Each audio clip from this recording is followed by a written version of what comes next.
Riley, who is going to talk to you about finding and distributing FHIR knowledge artifacts. So, Ward, are you ready? Yeah, thanks, Harlan. Go ahead. Thank you all for being here.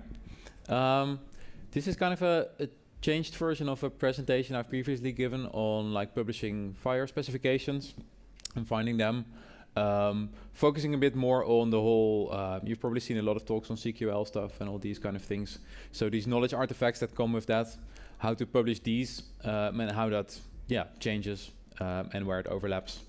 So my name is Weistra. I am the content lead for FHIR DevDays. But in my day job, I work on our tooling at FHIR for data modeling and for publishing those data models. So that's Simplify.net and Forge and FHIR Terminal. And as such, do a lot of work with publishing FHIR specifications. What is a knowledge artifact? So when we're publishing knowledge artifacts, this is something that comes from the clinical reasoning part of the FHIR implementation guide, FHIR course pack. And a knowledge artifact is a structured, computable, and shareable representation of a piece of clinical knowledge. That can be many things, but that's basically representing something in a FHIR artifact that a company has spent, for example, IP on making nice questionnaires. They can be used in many different settings and different libraries with logic, for example, for executing CDS hooks or for CQL measures and these kind of things. Plan definitions can be used for many different activities. For example, defining a order set of different drugs that can be ordered for a specific condition that are approved. And measures like quality measures for specific healthcare quality improvement. So these are very common knowledge artifact types. There's other talks on the agenda that go in way more depth, like how these resources are used. In my talk, I'll focus more on how do you find these resources out there that are already there, and how can they be reused, and how can you publish your own resources to the rest of the world. So the kind of IG I'm talking about now is kind of called a content IG. So that's an IG that has a specific set of clinical content like measures, quality questionnaires, libraries with logic, and then of course they still have data models and terminology in there that support these different knowledge artifacts. That differs a little bit from the regular conformance IG. So if you're developing the US core or UK core, like a national standard, that's generally more driven by data models and API definitions and also terminologies in there. So these are kind of two sides of a spectrum. It's definitely not black or white. So they overlap a lot, and they also use many different, many of the same distribution mechanisms. So what I'll be telling today is basically true for both of them. But the difference with content IGs is that it's a bit more likely that you need maybe a part of the IG. So if you use US Core, you probably use the entire data model, or at least you download the entire data model and use that because it's all interconnected. But if you buy from Thomson Reuters this entire list with 500 different questionnaires or something, you might only need a few of them and want to download just those few. So then maybe you want to download just that questionnaire with all the terminology that it needs and the data models that it needs to be executed. So they overlap a lot, and the tools that we use for them are quite similar, but there's some different pressures on them. So what are the likely ways that you will distribute these resources? Well, the one I'm going to talk most about is FHIR packages today. That's the thing I work with most. But then you can also distribute these measures as a FHIR bundle. So that's just a regular bundle resource where you put all the different questionnaires and libraries together with its terminology that you need to execute that thing. And these FHIR bundles, either you can prepare them beforehand, so you know that people need these 3 questionnaires together with the terminology that it depends on, and the data models, etc. You put it together in a bundle, and people can download that from a regular FHIR server. Another way that is kind of emerging is called a kind of special FHIR server that is called an artifact repository, which can kind of generate these bundles on the fly, where you say, okay, I want this in this bundle, and please give me that with all its dependencies. So Now defining within the CRMI IG, Canonical Resource Management Implementation Guide, they're defining these special dollar operations for give me all the dependencies for this questionnaire or for this library. These are things I'll come back to a bit later. There's another Birds of a Feather session on Friday that goes in more depth for how to generate those. That's still basically under development. That's not a published implementation guide yet. So we'll focus now mainly on FHIR packages. And talking about FHIR packages, I want to start with how to find FHIR packages. So I'm not sure if who of you here, maybe raise hands if you have already used registry.phir.org. Okay, a few, I would say, third maybe. That's great because otherwise I would show you things you already know. So this is a beautiful sad dog with on the FHIR registry. We've recently updated this registry, and it's now way more powerful for you to find any packages that you want. So coming in here, it just gives me kind of a Google-like search box. And I can just search, for example, give me US core, and then it will bring up all the packages that have something to do with US core. So of course, on top we have the US core implementation guide. And this is where all the little boxes there are different FHIR packages. So we see US core is a FHIR package with the name hl7.phir.us.core. It has many different versions over time. The most recent one is the 6.1.0 snapshot. The most recent stable one is this 5.0.1 here. So we see they have a name and a description and other metadata here. And then in there are many different files. So these are code systems, search parameters, etc. So you can use this registry to find a specific package like US core. You can also think, okay, maybe has anyone already done something on breast cancer? And then maybe specifically in the United States. Then you can filter down, like, is there any packages with already useful pre-existing knowledge that I can reuse? Now I'm really focusing on finding specific packages, but you can also find specific individual resources now. That came with the more recent upgrade that we've done on this for HL7. So I can, for example, say I want to find related to COVID. See if there's already some questionnaires that I can use in my daily work. So apparently, there's 2 German questionnaires around COVID that you can reuse for your project, or at least can have a look at. And then in the same way, we can find all kinds of packages with these kind of these knowledge artifacts. So questionnaires, for example, or measures. Or libraries. So you already see that these kind of content packages and regular conformance packages both live side by side, and you can find them here anytime you look for a specific resource, and then you can drill into that package and maybe eventually look at a nice overview of what the resource looks like. So that's the FHIR package registry. Very useful if you ever want to build something if you don't want to reinvent the wheel. I briefly want to note that there's also this thing called the FHIR implementation guide registry. Maybe leads to some confusion. What you need to know is only that this is basically a hand-curated subset. So there's a list on the FHIR GitHub where all the different IGs are listed that are in this little overview. So you can go here and indeed find, for example, US core, or find like something. I know this is a Dutch one, for example. So this is a more hand curated. You know that they're all probably pretty good because Graham has looked at every pull request. But it's a smaller subset of all the resources. The same FHIR package registry, if you need that in your tools, you can also use it via the API. So that's packages.phir.org, which is the same as packages.simplifier.net, actually. This doesn't work. And you can use this in your tools if you ever want to find a specific package.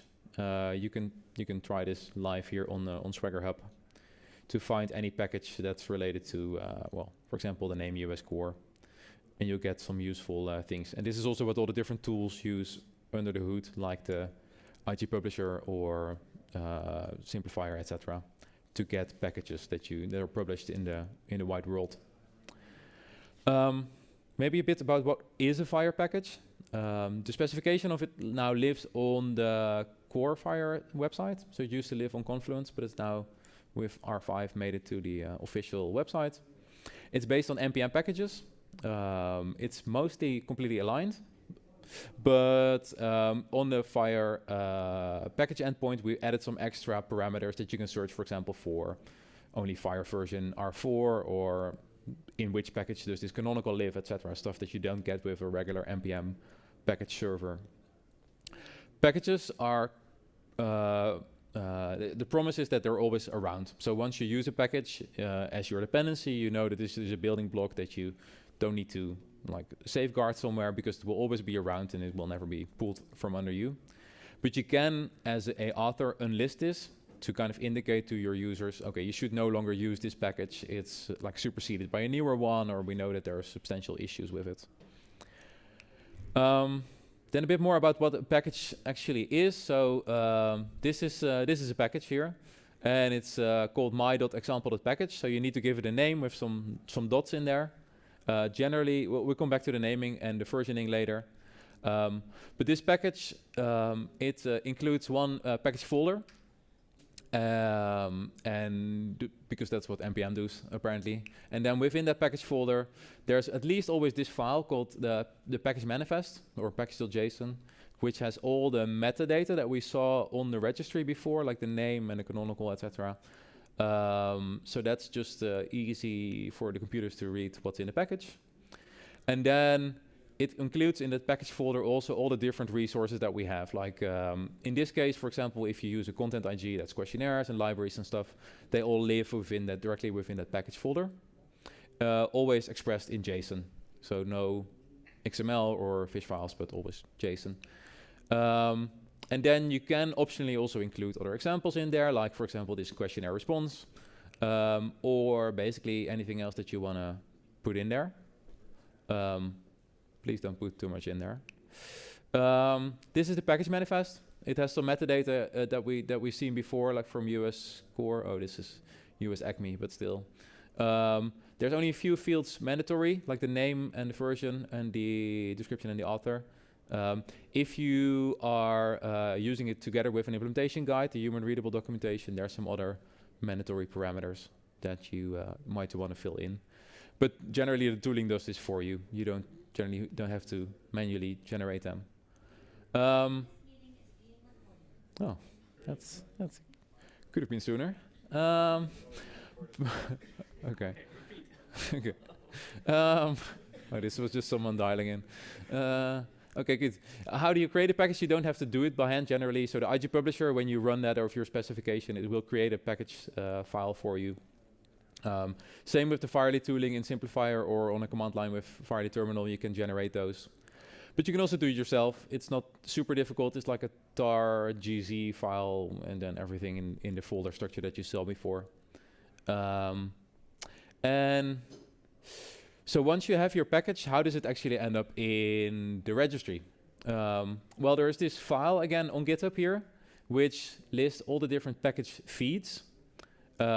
And here is a feed like from HL7 with all the different core FHIR packages. There's a list from Simplifier with all the packages from there, etc. And as long as you have your feed in there, then all these different feeds, they look like kind of an RSS file, if you're still familiar with those. So XML based, and if you look carefully, there's a URL to where the package.tgz file lives somewhere on the internet. As long as that exists and it hasn't been imported before, Simplifier will gather through all these different feeds and look at all the different packages in there and import them to Simplifier, and then they're also being pushed to the FHIR registry. So Simplifier is the backend for the FHIR registry here. And then you can find them here in the online registry and in the API, of course. Then how do you get a feed? If you publish with HL7, so if you ballot, go to the balloting process, then you will end up in one of the HL7 feeds. If you publish via simplifier, you'll end up in a simplifier feed. But again, you can also do it yourself, make your own RSS feed. There's a template here that you can start with, and then start building your own feed, as long as you make sure that your packages are somewhere available on the internet for people to use. When you make a package, you want to think about how you name the package. We've seen like hl7.fire.us core, and there's a few common parts. You start with your region or your organization. It's a bit like naming a canonical, but then the reverse. So if you're nictis.nl, you probably use nl.nictis or something. So you start with your region and organization, the specific subject, and then of course you need at least one dot in there, but maybe if you have more parts, you use more dots. You need to think about where you publish, because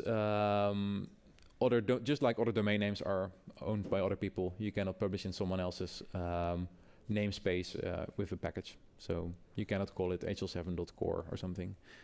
And then the versioning part, we've seen that US core was now at 5.0.1, the latest stable version, for example.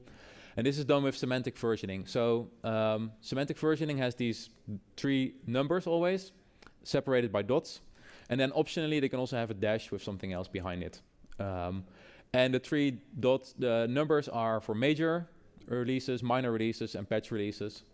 And then the label basically means, okay, this is first of all unstable and like a preview release, and secondly you can put some information in there, like for example the new FHIR specification for R6 is now already being called 6.0.0 dash preview 1 or something, or working group meeting 1 or something. So this is really a way to indicate to your customers when you publish a package, are there breaking changes within this new release of this specification, or is it still compatible? So any major breaking changes, you would change the major version number so people know what you're doing. If you're just adding more features that are still backwards compatible, that people can optionally use, you can add a minor increase. If you're just fixing typos and such, you can change the patch release to indicate that. I see that we still have some time, so maybe let's just create a package. I have this project here on Simplifier, where go away Zoom, where I put some example questionnaires in here and some libraries and resources. So we have a bunch of resources within the Simplifier project, and to distribute this to other people, we can either use FHIR API. So this project on Simplifier has an API here where you can query just like any other FHIR server. So if you put already some FHIR bundles in there, you can people can query on this endpoint and find those bundles. So if you, for example, supply questionnaires to your national health organization, then they can just query any specific questionnaire from here. Maybe at some point we'll even implement those specific, more newer CRMI API calls here, but that's not there yet. And if you want to distribute as a package, you can just go through the package wizard here, create a new package, and give it a name. So in this case, this is my Acme questionnaires package. So I will do something with, this is a US organization, so maybe I'll do us.acme.questionnaires. And this is my first release, so it's my 0.0.1. And it's probably not very stable, so let's do a pre-release here. And this is not by me, but by Acme. First release. Yay. And then if we publish now, duplicate. There goes my demo. But you have to believe me that you can make a package here if you don't use the same file name twice. Good. And then it ends up directly in the FHIR package registry, available to everyone who wants to use that. And yeah, so one thing you can do if you use FHIR packages, of course, if you're a big organization, you might not trust the big outside world. And normally when you install a package with, for example, our command line tool or the IG publisher, it just goes directly to packages.fhir.org and downloads that to your local FHIR cache for you to use. But as an organization, you might want to keep some control on that. And just like with software packages, you can, for example, set up your own company FHIR package server, for example, with an NPM server. And then make sure that everyone only downloads from your company package server that you have nicely pre-curated for them. And this is the place where packages from maybe packages.fhir.org, but maybe also private packages that you've paid for, like this set of questionnaires from some organization, come together. And then you know that they don't get any malware via their FHIR packages into your computers.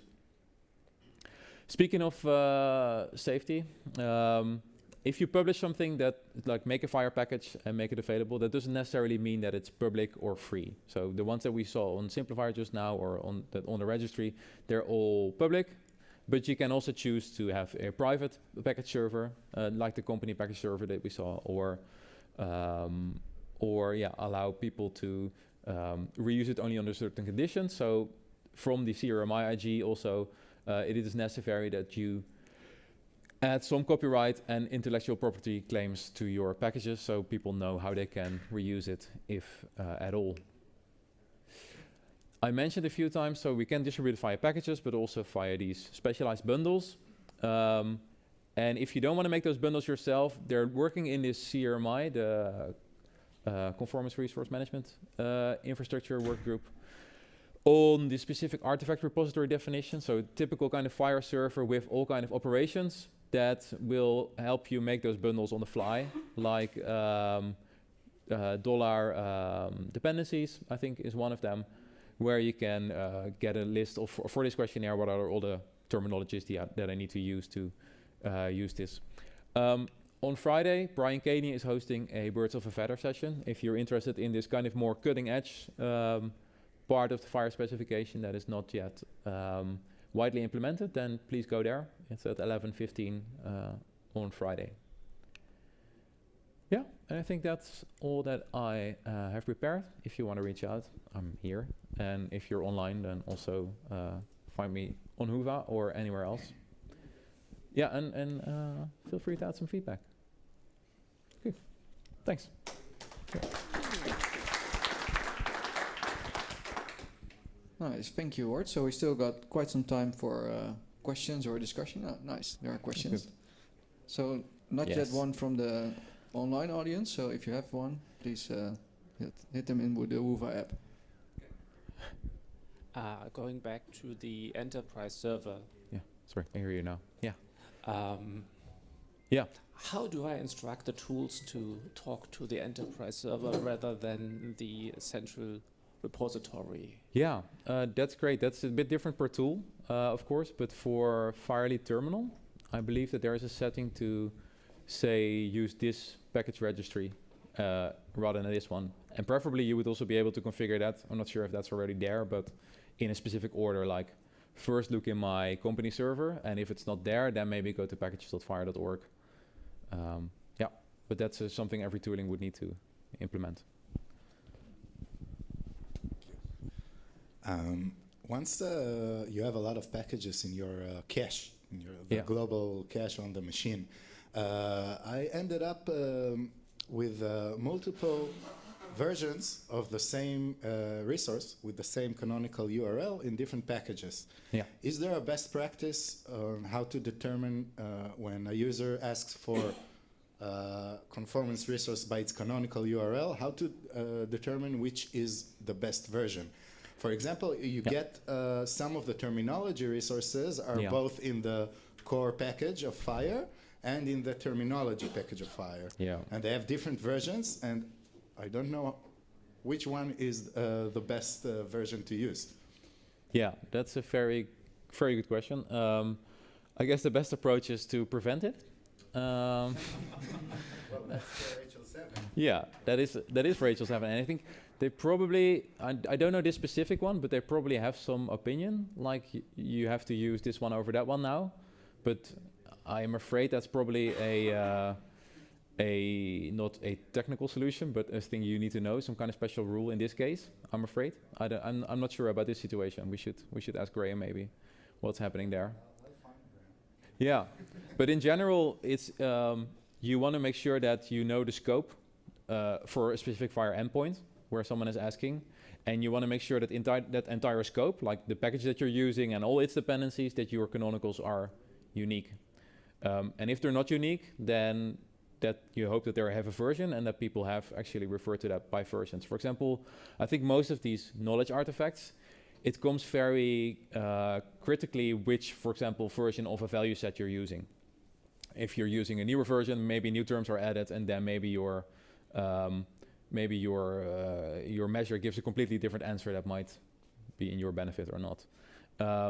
Normally with data models, we try not to give these version references because it's very brittle and you need to update a lot of things. And if there's a new influenza virus, you probably want to be able to register that rather without updating your profiles. But for these, specifically these knowledge artifacts, you sometimes do version references, and then of course you can have multiple versions of the same canonical in your scope. Yeah, good point. This is your moment to ask anything about packages. Or later, yeah. Or later. Okay. Okay. Nice.